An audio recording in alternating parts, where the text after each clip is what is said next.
My name is Dr. Jennifer Alanis, and I am the Associate Dean of Institutional Diversity and Title IX Coordinator at Harvey Mudd College. On behalf of the Office of Institutional Diversity, the Department of Student Affairs, Black Lives at Mudd, and the Office of Black Student Affairs, welcome to the webinar, Shifting Narratives, Using Education as a Tool for Protest and Dismantling Systemic Racism. Good evening. My name is Ariana Figueroa, and I'm the Assistant Dean for Institutional Diversity at Harvey Mudd College. Thank you to everyone who has joined us tonight. I'd like to start by extending our gratitude to our panelists for having these critical conversations with us today, and to our moderator for leading the dialogue. On behalf of the Office of Institutional Diversity, I want to thank our sponsors, the Office of Black Student Affairs, Harvey Mudd Student Organization BLAM, and Harvey Mudd's Division of Student Affairs. And thank you to our supporters from the different student affairs offices across the Claremont colleges. A few housekeeping items for tonight.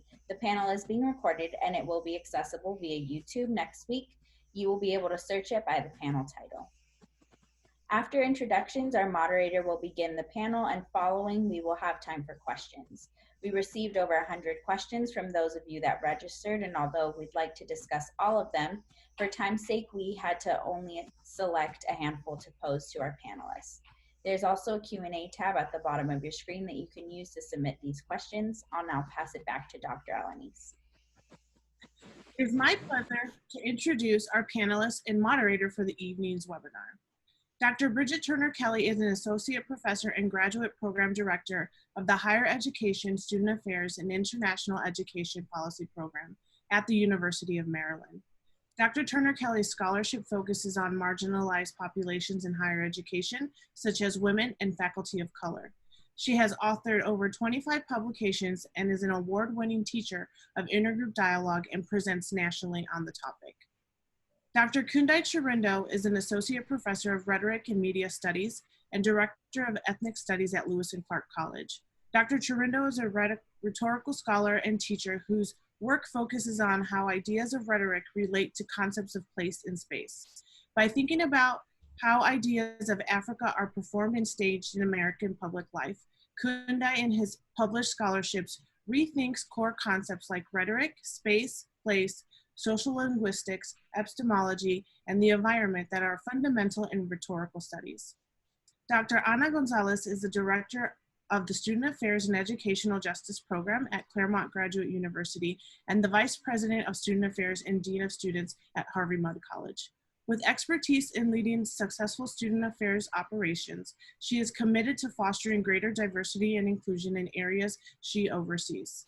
Through partnerships with on and off campus stakeholders, Dr. Gonzalez is guided by the vision of advancing the educational mission of higher education, creating an accessible educational experience for all individuals, and helping students to become global leaders of the 21st century. Our moderator this evening is Ms. Lydia Middleton, Dean and Director of the Office of Black Student Affairs for the Claremont Colleges.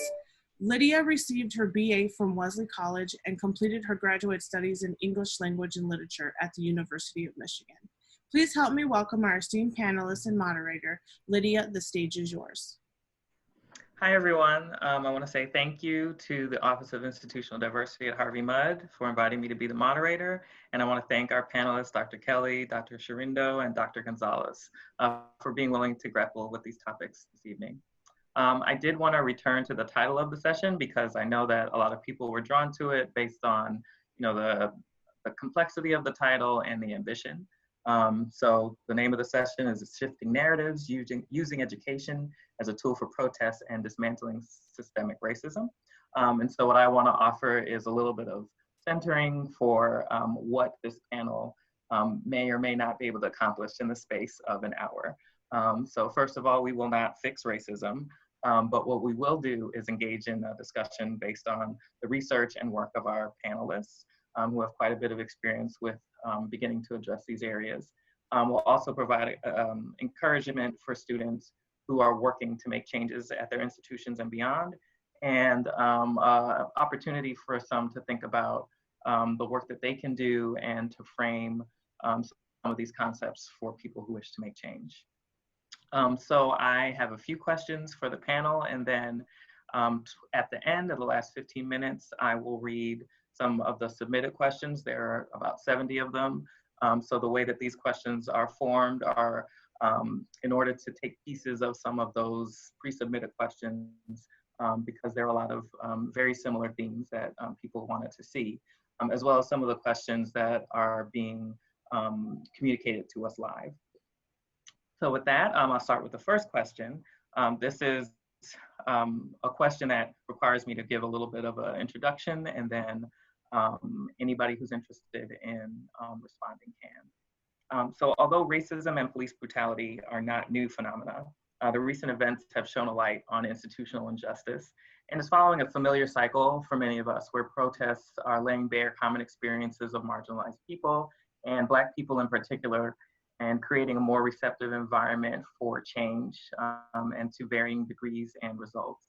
I personally noted a stark contrast in a trend where institutions that formally tout the language of civility and civil discourse that many agree is harmful to marginalized students are taking a very different, and some would argue watered down, approach to explicit messages of solidarity with Black students. And as a result, responses to this,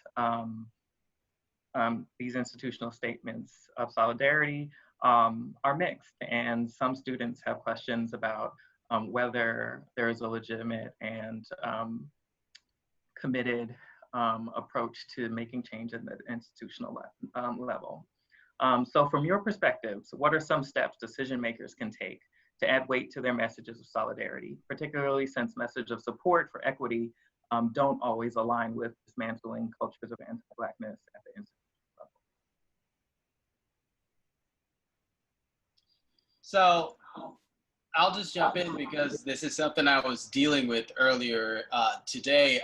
One of the associations that I am a part of was trying to put out a statement, and as one of the leaders in the group, I was asked, to think through with the leadership team how we wanted to write about this. And my only input, having seen a bunch of these statements, was to emphasize that the statement has to do something, that talk is in fact cheap, talk can be cheap. So the statement has to do something beyond just being words that are printed or hung out somewhere or published somewhere. And so how does a statement do something? Well, one of the simple things a statement can do is commit the organization or the association to doing something, right? Asks the audience to become accountability arbiters for the organization or the association, to keep us honest, to keep us to our word in terms of what we claim to do in the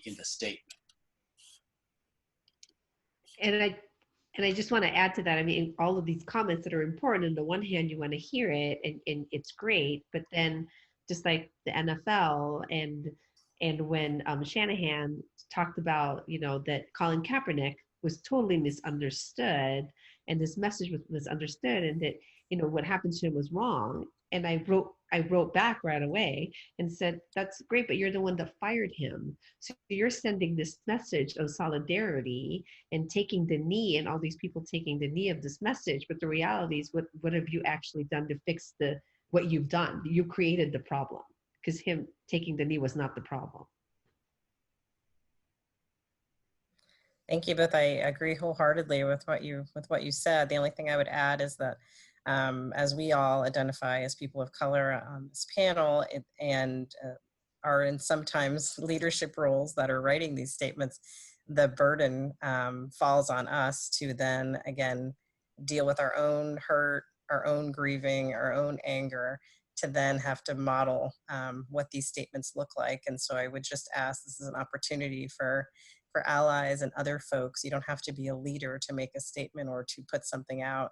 As somebody who did have to put something out for an association, I kind of waited until I felt like I was in a space to do that as a woman of color and somebody who is grieving from a loss from COVID, not to mention another killing, another, I think George Floyd may have been the fourth that month, but I don't know why that one sparked the statements that it did. And so then what we got to do is hold on to the momentum and move it in some way. And in some of the statements I had seen was asking for people who are already hurt, already grieving, to tell us what you need. You know, we are here for you. Let us know what you need. And so I took a different turn in the statement I took, and having sat back for a bit and listened to people, just said, here's what we're going to do.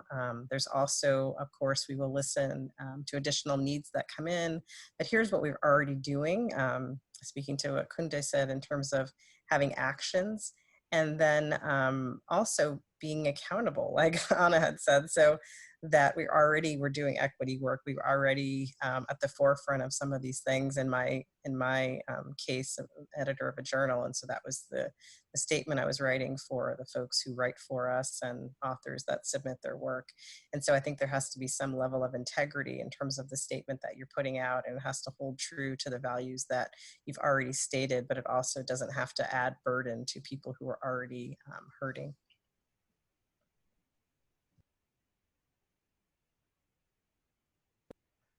Sorry about that. I had to unmute.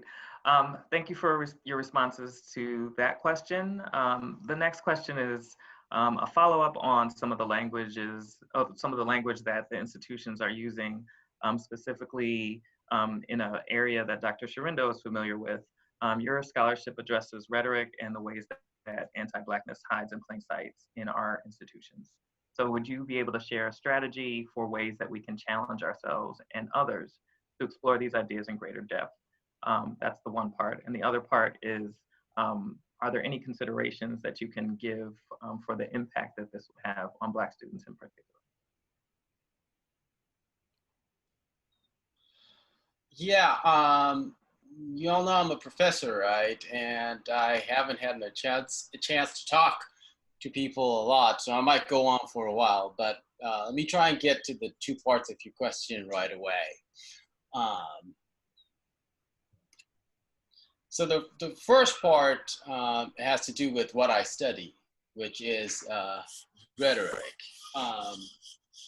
And the idea that, you know, all communication tends to assume a certain kind of human or knowing subject. And that knowing subject hasn't included all of us. It's always been a stereotypical kind of subject who's endowed with all the faculties, who's endowed with all the skills, and isn't representative of all of us. So the first thing I challenge my students to think about is who is this knowing subject, and do we see ourselves in there? Well, if you go back to Athens, you start with Greek men, and it's very easy to see who is not there. And so what I have done to answer your question, the second part of the question, is I created a course called Comparative Rhetoric, which answers the traditional canonical course that I teach. And that course, Comparative Rhetoric, starts before we got to Athens, on the premise that if human beings existed before we got to Athens, and if we were communicating, then there's certainly things that are of interest to us as rhetoricians. And so what we do is we go to all of these places before China, before Athens. We go to China, we go to ancient India, we go to ancient Africa, and we inquire over what their ideas of rhetoric they had. And the effect is that people who take the second class, comparative class, they ask different questions. They don't settle for the traditional answer of what rhetoric is. They never presume it. If I see them in later classes, they have a nuanced a concept of what the thing we're studying is about. And thank you for providing that context, telling us a little bit about the courses you teach and the ways that you decenter some of the dominant narratives around, you know, who has a voice, who has knowledge, and who produces knowledge. I find that very interesting, and I think it's helpful to think about those things because, you know, we see a lot of conversations happening, or a lot of pundits that really act like there was only one culture, there was only one idea, and it's the loudest one. The next question is going to shift gears a little bit to talk about some of the student experiences and how students and faculty and staff might connect to try to address some of these issues.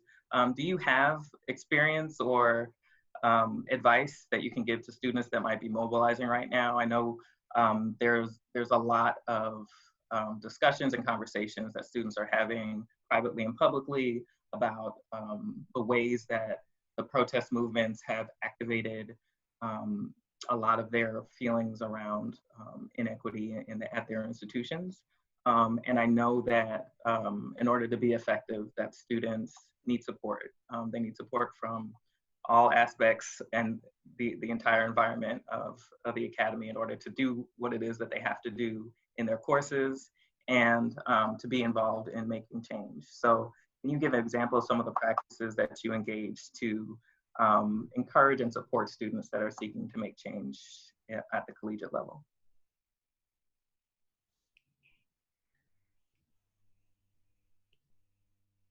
I could start. I was gonna point, but I was like, everybody's screen is in a different place. I was gonna say, Dr. Gonzalez. So we can start with you and Dr. Kelly. So March 1991, Rodney King was beaten for 15 minutes straight by 4 police officers, 3 of whom were white. Defining moment for me, the next defining moment was 1992, April 29th. He was the 4 police officers were acquitted, right? And that's when the moment when we took to the streets, we shut down our campus. I was one of the many student activists of that time. And we thought, and I think we still made changes, right? But then it was defining for me because that's when I said, I'm going to do student affairs. I'm going to work specifically at cultural centers. This is where I know that I can have a sphere of influence in my work and in my world. And then yet 1999, a killing of Amadou Diallo, right? Shot 41 times. 22-year-old Oscar Grant shot by the back by the police in 2009 on New Year's Day. 12-year-old Tamir Rice in 2014, right? On and on and on. Like Black lives, young lives killed, right? By the authorities, by police, that as other young people in America were taught, you go to them if you need help, right? And yet this is happening. And so there's a moment when I can question, what does it mean to go to college and what does it mean to be that activist if this stuff is still happening, right? How does that work? And how does a man get killed when we're watching him not breathe, right? For 8 minutes and 46 seconds. Like, how does that work? And so there's a part of me that in my work to allow people to that it's okay to shut down, right? To not ask, especially at this moment, Black students to have the answer for us, right? Or even my Black colleagues, right? Because this has been happening and also it again just happened, right? And it could have happened to any of them, right? And the statistics prove it. So part of it is an administrator and as a faculty member, it is about, it's okay if you shut down. The second piece that I would say to my colleagues who are administrators is, we're going to make mistakes. And even if it's not a mistake, other people will think it's a mistake and don't take it personally, right? I'm not Black. There's a part of me that wants to help and be a co-conspirator or an ally. And I will make mistakes. And even if it's not a mistake, it's going to be seen as some. And that's just what the work is going to be. So if you want to be a true ally, then be one and not say it and not take it out on the students that need you the most. I think the third is you look at your policies and practices in your own area, right? So for me, it's student affairs, or for me, it's the Student Affairs Educational Justice Program at CGU, right? What are the gaps? What's missing, right? Who is missing at the table? Who is getting awards, who's not, right? When we have the yearly Alumni Association Awards, who's missing from that, right? And what can I do to raise that awareness and then to change it, right? The list goes on and on and on, and we're going to be sharing later on some tips, and so I have that piece as well. But I think overall, it is to not let people feel hopeless to do some of, I get into bell hooks whenever this happens to me, and to feel that love and to live in hope, and also to understand and give people the space when they need to be in that despair. And there's so much more. And my last thing for now is to be involved politically, right? There's the campus, and there's that place that we're going to change, and we should change it, and we should hold ourselves accountable. And there's the reality that institutional means also outside of the hallowed halls of academia, right? It is about knowing not just like the national elections, which is important, but also actually knowing who your city council people are, who your police chiefs are, what kind of training do they have, what kind of training should they have, and what kind of history does the judges in your area and in your city actually have in terms of their history of racial profiling, right? So I'm going to stop right there, and give Bridget a chance to say something. Thank you, Anna. So, yeah, I was very moved when you were talking. I got to the University of Maryland 2 years ago, right on the heels of Lieutenant Collins being murdered by a white supremacist on our campus, and right on the heels of a student dying as a football practice because they were suffocating and heat exhaustion. And we often, as Black people, are seen as superhumans and strong, and aren't looked at, like Kundu was saying before, as people who are worthy and needing of attention and needing of care. And so those are some of the things that are kind of on the backdrop of the campus. And as someone new to the campus, even though I went there as a student, new to the current students there, try to build them up internally. And so I do a lot of work to say, you never get a second chance to make a first impression.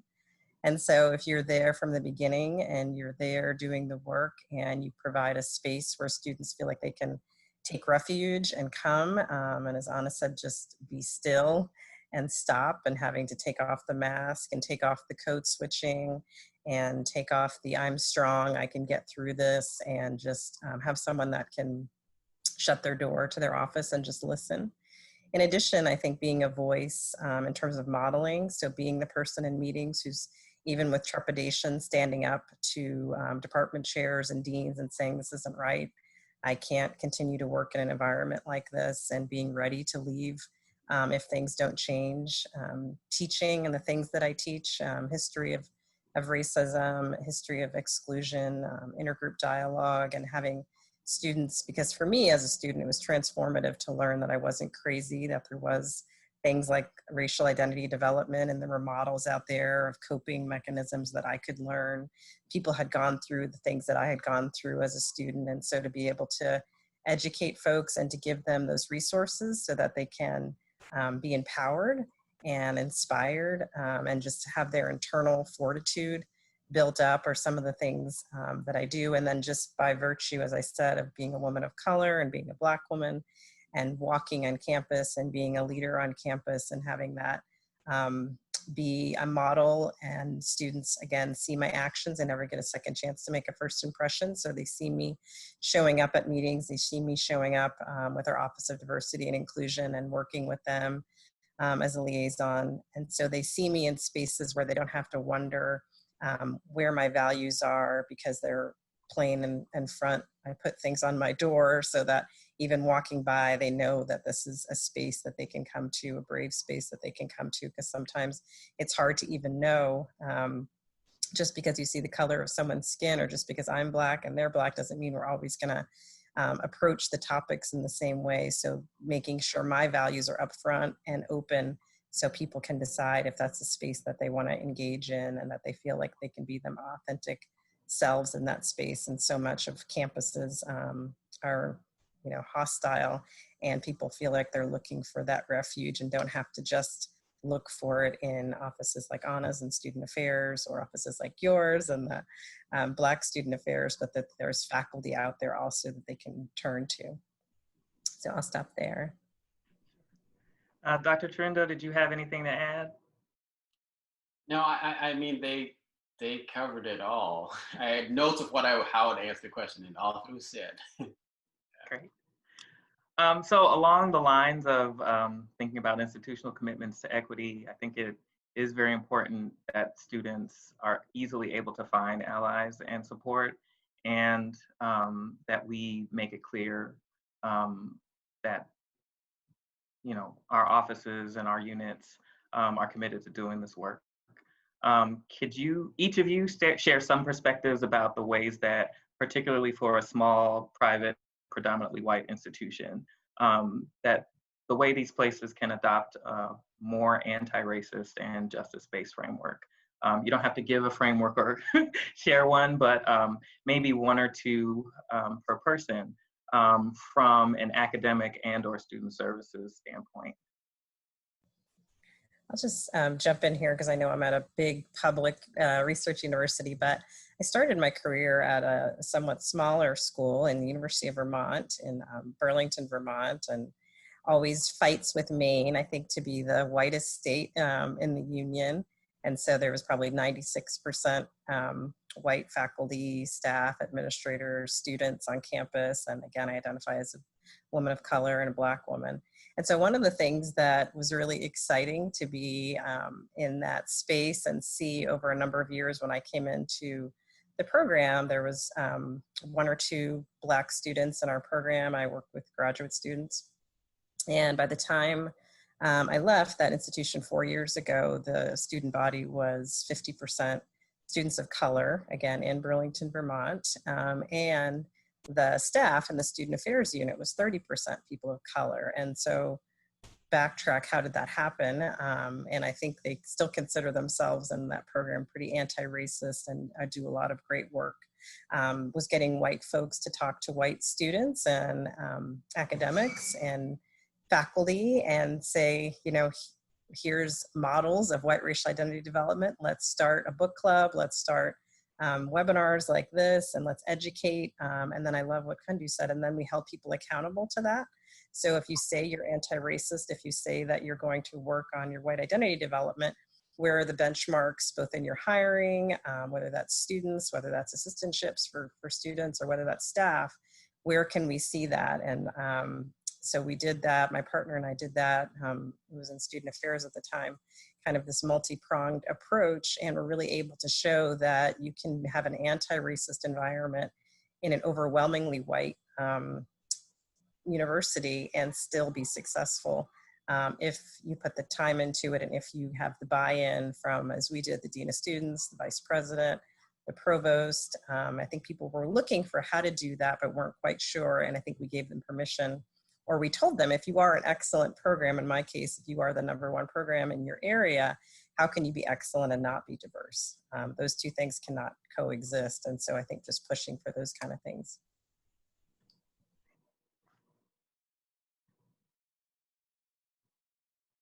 Okay. I'm muted, sorry. Oh, okay. I was going to add to that. Thank you, Bridget. A couple of things in addition to all of that. One is so in my role, but maybe in others, but as a vice president, it is the visual of being as a person of color, and even if you're not, right, is to be highly engaged and be present, and even being the one to organize these institution-wide, I know people have some issues about it, but diversity and inclusion committees that are action oriented, right? And so it is important at these high levels that you're doing that, because it is role modeling to your staff and to your students and to your colleagues that this is important, right? We just don't say diversity is important. You are in it. I think the other piece for our campuses, at least at Harvey Mudd, and we did this as well as Lewis and Clark when I was there, and it was at Illinois where I was there, is bringing in a program such as either cross-cultural dialogue or intergroup dialogue is actually what we're going to be bringing in, and to really be prepared to be committed to it, and to expect your staff, at least at minimum, and others invite department chairs and on the academic and non-academic side, and make room so that it can actually happen, right? So that this is a part of people's workplace environment, and to make critical change. And lastly, I would say have students of color, for me, it's really important that they understand how the institution works all the way to their own student government. What I saw in my past institutions is that oftentimes students of color will go to the Cross Cultural Center at UC Irvine, OBSA, CLSA at the Claremont colleges, and that's where they get their support. And oftentimes I would tell them, you know that there's funding for this work that you can get from the fees that you pay, right? You shouldn't be double taxed. You pay into that, and you shouldn't be using also your funds from this other area and demanding it from OBSA and CLSA that doesn't have that kind of funding. But your own student government that you pay into, that is your money too, you should have real access to that. So I'll stop there. Well, at this point, we have about 6 minutes before we take some questions that were submitted. Is there anyone who wants to relate any additional experiences or expertise on this topic before we open it up to some questions? I did just want to say one more thing.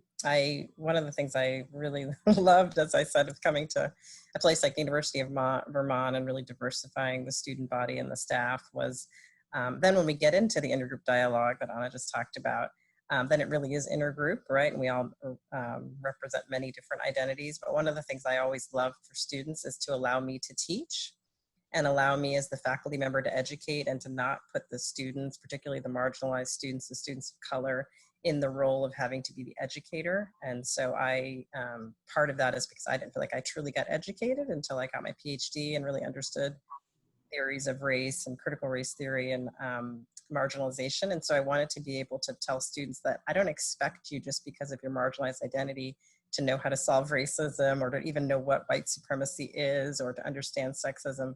And when students ask you those questions, I will step in as the faculty member and do what I'm supposed to do, which is educate. And then you can actually do what you're supposed to do as a student and learn, and not just learn about other folks, but learn about your own history and your own identities. And that just gives me just great joy to allow students to be students and not have to educate campus.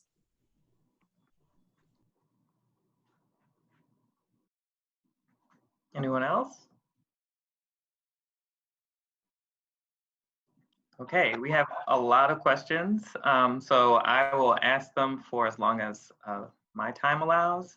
The first one, since we haven't really spoken about this one, a submitted question was, as a Black international student, what can I do to help the cause of equality, equity, and inclusion?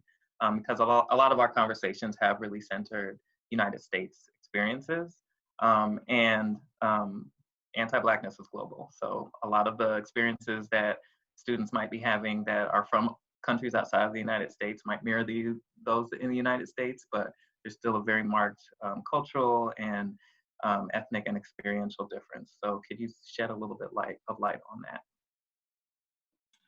Yeah, this is something I think about a lot because I happen to have written a dissertation on a guy you might have heard of. His name is Barack Obama. I think I know him. And you will recall that he begins his activism and his politicization in the divestment movement against apartheid, fighting apartheid in South Africa. You go down the list of the heroes of the movement in the 60s. All of them have a global awareness. All of them have a global engagement. I would argue that Malcolm X's life changes when he takes that pilgrimage. And he returns and he's there because he's seen the world differently. So I want to say to this individual, Ms. Lydia took the words out of my mouth, right? Anti-Blackness is a global phenomenon. I mean, it's tied into colonialism, neocolonialism. It's tied into the ways we look past and over the African continent, which is the motivating question of my work. And so I would urge this individual, educate yourself, right, to the specificities and the peculiarities of the context we're in here, and connect those to the broader story.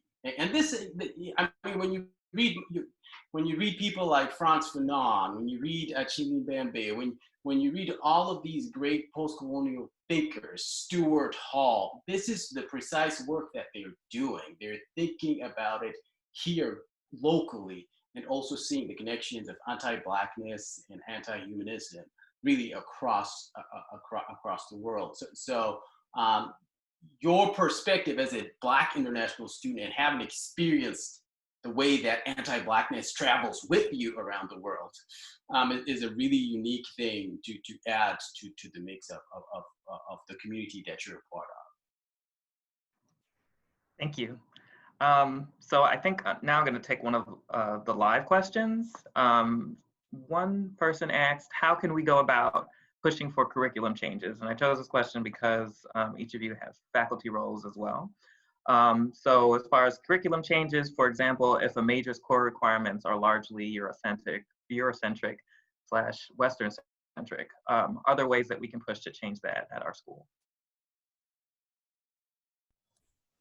Absolutely. I think there's ways at my former institution, Loyola Chicago, which I know at least one alum is on the call, because of, unfortunately, or fortunately, because of student demands for core curriculum that was inclusive, that directly addressed power. You could kind of take classes that talked about diversity, but you could definitely not address power in all of them. And I think hopefully folks know that you need power in order to have racism and white supremacy. And so you have to understand that as a construct. It's not just about studying identities, as important as those are.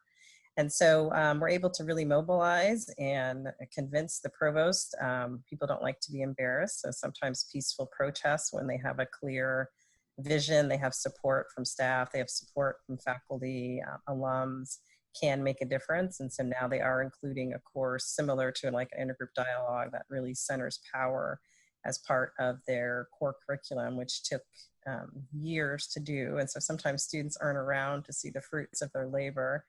And hopefully things like this, even though what we're seeing on national television has been going on for centuries in terms of kind of public lynching of African-American males and women, it still sometimes is the time to act and is the time to mobilize and say enough is enough. We need to really be educators on our campus and not dance around this. And if it's not a part of our canon, if it's not a part of the core, then it needs to be. And so there's now situations, and campuses love research and data on what are our peer institutions doing. And so now you can say there's many of our peer institutions or our aspiring institutions, the ones we aspire to be like, that have changed their core curriculum, that have changed this. And part of it is gonna maybe take hiring faculty who are competent, whether they be people of color or not, to teach these courses. And really valuing that expertise and not just putting it on people because of the color of their skin and assuming that they can teach these things or assuming that they can lead, but really hiring for competence, hiring for equity, and hiring for people who are capable of creating these classes as well as teaching them. But it can happen, and I've seen all these gray hairs I have seen change over my 15 to 20-year career. Thanks. I want to add to that too. There's that piece, and then there's the everyday pieces in terms of the books and the work and the examples that you use should just be seamless, right? In the sciences, we could easily talk about ethical issues and have students read about Henrietta Lacks or the Tuskegee Airmen, right? It's just a natural sense. It's natural. But yet in many of these classes, unfortunately, unless it's an ethnic studies class, only will you maybe get to read some of these books, maybe, right? And so what examples are you using in your math 701 class, I'm making that up, or in your student development theory class that we teach, right? What kind of, it might not be what is perceived as the canon of student development theory, but there are great works there from a rich, critical race theory is among them, right? It's you insert that in and you say, look at student development theory from this lens. And so even in the everyday, even if your work supposedly is not about diversity, because I argue that everything is about diversity, everything is about justice, and everything should be against racial violence, then you put those are the works that you put in. Can I Hey. just add that, my best moments as a teacher are when my students come to me and they have an idea and it's something I have never thought about. In fact, sometimes my reaction is, what does this have to do with what I'm talking to you about? And then they educate me on how they understand the concept and how it fits into their own life. So to the students who are here, I really want to encourage you to insist on bringing yourself into the curriculum, connecting with it, on an intrinsic level, so that it applies to you. Someone once said that, when they were bringing people here originally, they didn't just take you for your manual labor. You had to be skilled at farming. You had to know something about agriculture. You had to have skills, okay? Vernacular epistemologies that we still carry, that people still have. So you're sitting in a class and you're talking about something that sounds familiar, but they're not talking about it the way you know it. This might be an opportunity for you to interrogate that and to expand, what counts as knowledge in that area. Okay, don't when you feel yourself sort of uncomfortable because you don't see yourself represented in the curriculum, or you're not connecting with it well, or it sounds vaguely familiar, something you heard somewhere once. That's a good sign for you to interrogate that and to think about, well, you say this. I grew up hearing this. This is how my people talk about this, and bring yourself into the curriculum. And that makes for a much richer and much more robust pedagogy. I'm gonna take this one question because it talks about faculty experiences within higher education, and we haven't talked a lot about that. This person asks, colleges often approach D&I initiatives by simply trying to hire more diverse faculty without consideration of the potential toxicity of their internal culture for people of color, particularly Black and Brown folks. In your experience, what approaches tend to be the most effective in making an academic institution anti-racist at the cultural and systemic levels? I know we've been speaking a lot about anti-Blackness, things that perpetuate it, and ways that we can take some steps. But is there a way that you can talk about toxic work environments, specifically for faculty of color, that would provide an answer for this person?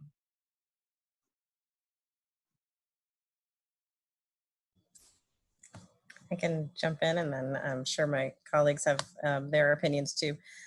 So one of the things, even though it might not be popular, is research has shown that if the person in charge makes it their business to have an anti-racist campus, then they will have an anti-racist campus, and such that it doesn't have to be the president or the chancellor's main focus, but if it is, things happen, right? Hiring happens, committees happen, intergroup dialogue, like Anna's talking about, programs get started. There are people who are competent that don't have to be of those persuasions to do the work. And so I think, again, I think it's unpopular because we don't want to think it's just one person, it's everybody's job. But sometimes if it's everybody's job, it's nobody's job. And it does take people putting those things in performance evaluations and annual evaluations for faculty. Sometimes it does take a carrot in order to get that. And that can often come from the top, from provosts, from presidents, from cabinets. And so once you get those folks on board, it makes it easier for the groundswell that's already there to be supported in the work that they're doing. And then just one more quick thing I would say is to not, again, equate hiring with retention, right? I think this person is talking about if there's a toxic culture, just hiring more people just means more people are going to suffer in this anti-racist climate. And so there have been some great works on how to do a climate assessment for the campus, how to educate folks before you're just bringing more people in. One of the resources is a revolving door that I will share, that will get shared with you after this. And so there's one campus who just kept hiring people, and then they realized their numbers had not gone up because people just came in and left. And so until you examine that climate and until you put those assessments in, hiring is definitely not the answer, because retention really needs to be the key. Okay, I think we have time for maybe 2 more questions. And our facilitators can let me know. They can wave or hold up a sign if we go over. I have one question who think some of these questions are similar, so I'm trying to find something that will open the conversation in a different path. So it's one thing to outline a plan for justice and another to change the entirety of institutional discrimination. How can administration plan to keep the community accountable? So this is about more than, you know, making these measures and putting things into place. What happens in the long term, especially if the goals aren't met in the attempt to achieve justice?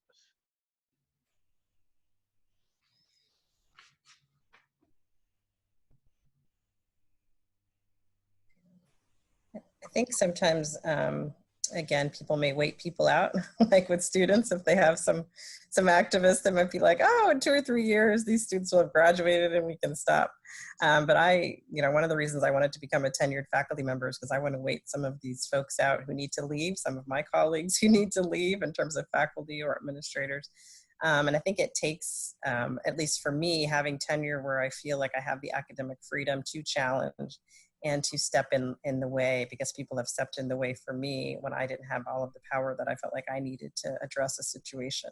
And so you need people who, whether they're administrators and they have a faculty appointment, and so if they keep getting in your face and they get fired, they're still on campus to get in your face. But unfortunately, I think you still have to have some folks around who are holding people to the fire. I don't think we've seen that goodwill and just being nice and hoping it'll go away is not the answer. And we just can't rely on students who should be, again, there to be educated and then to graduate and go on. And so we can't just rely on their labor either to constantly hold people's hands to the fire. And so the hope is that the more of us that are able to get appointments and the more of us that are able to get some job security can be the ones to hold folks accountable. I would also add to that, I think for those who are, right, so who have that protection, is to protect others who are doing the work but don't have that protection, right? And we're talking about staff and students that don't have that, and non-tenured faculty too, by the way, that don't have these protections, and how can they continue doing the work and the commitment. I think too, I think about making public reports, right? So some schools and institutions, big and small, they have bias incident committees where then they even, they will record it, right, as they're reported, and how it was resolved or not resolved, right? Or it couldn't be resolved, right? Sometimes a lot of bias incidents, racialized incidents are just like anonymously left, but you count that, you record it, you put it in institutional memory, and every year, just like we do the Clery, we have this too, right? That people see it and know it, and also they can see how the institution is holding itself accountable to try to fix it. Because you're right, students will leave, administrators get tired because nothing, changes. Some faculty will be like, well, nothing's going to change here, I'm going to go somewhere. But there has to be some institutionalized steps for these things so that folks are held accountable. The institution itself is held accountable, and we can see measurable steps in terms of how things could change. Right? So. Okay, so the final question, we haven't talked a lot about people who are not in the Black community, so people who might be allies or not have a lot of experience with some of the topics that we've talked about today. So can each of you share one way a non-person of color staff member or faculty member or student could support and be an ally? I think the number one thing I would encourage anyone, and this applies to administrators too, is and faculty colleagues too, is when you hear something that sounds strange, where your first instinct is, this is dumb, who would think like this, who would see that? Assume for 1 second that it's you. It's me who's crazy. It's me who's not getting it. And then ask follow-up questions about, explain that to me so I understand what you are seeing. So listen, not just charitably, not just to be empathic, but listen to learn. listen, to see the world from the other's perspective. That'd be number one thing. And it applies to professors just as much as anyone else. Yeah. Yeah, I think for me, visual messages matter for students and for me personally, right? The kind of supportive, something that, like when I go to their office, like, oh wow, or even a book on a shelf. I remember this in grad school, right? It was my professor, white male. I mean, I knew nothing about him, and it was history of higher education. So I mean, like, okay, I don't know how he's going to teach and learn, and so and then I go to his office and it's like, interest, like you're reading this stuff. He actually had Frantz Fanon and a few other things in there, and I was like, let's talk about this, right? It was this moment for me of like, maybe we can engage in something, and I just felt a little welcome. And the other piece is stop barriers for. I'm just going to say for students of color, stop barriers that are placed that make it difficult for students of color to succeed. And those, there's so many barriers, right? But think about it, listen, and then stop the barrier, eliminate that barrier, right? There's too many to say.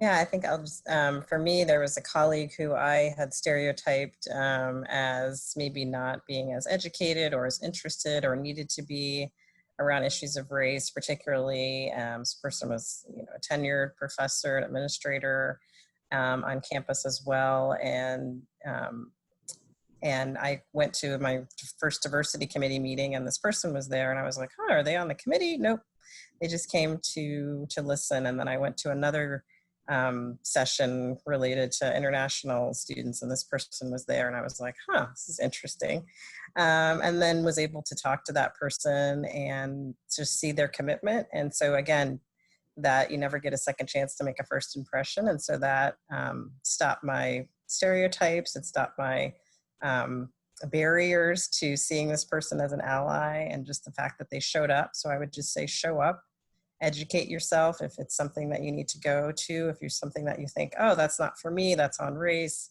go to it, learn, even if you're there to encourage someone or bring someone with you.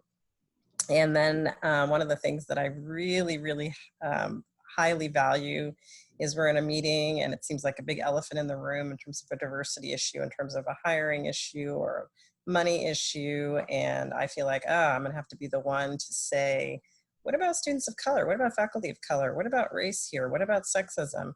And not having to be that person, and you stepping up, even if it's not an identity that you hold, but stepping up with education, with questions, that really takes a lot of pressure off of me, who I already feel like, people think that I just am caring about this stuff because of my identities and not because of my values. And so when you step in that gap, that really helps open up spaces for me.